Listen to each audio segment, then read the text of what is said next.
At a former golf course in Attleboro, there's more than the color green on the ground at the now Highland Park. I think people will stumble upon it and say, hey, why is this rainbow bridge here in the middle of the park? This is a rainbow bridge. You may have heard of it once before when people talk about their pets who have passed and crossed over it into the unknown. And the Rainbow Bridge poem is so personal to so many people that have lost a pet that I felt like, hey, a real life rainbow bridge, what's better than that? Sherry Dumont knows what it's like to lose her best friend.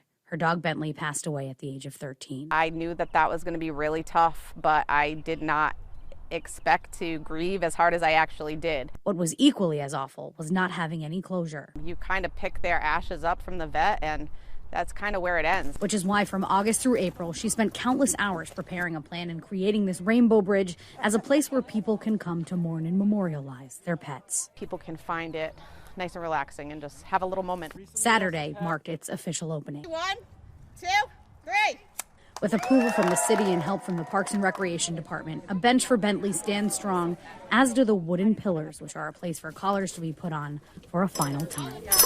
My oldest one, Jake, he was a very goofy golden retriever. Lindsay Dias, unfortunately, added a few. She says there's nothing like the bond built between a human and their pet. Losing them was really tough. So, just having a spot to come, hang their collar and remember them, it's going to be really good for my mental health. That is all Sherry says she's hoped for. A peaceful place to reflect on the happiness and joy the animals brought into the world before they crossed their own Rainbow Bridge. I know that he was my guiding force in this, and I know he was watching from up above, wagging his tail. Today was pure happiness for me.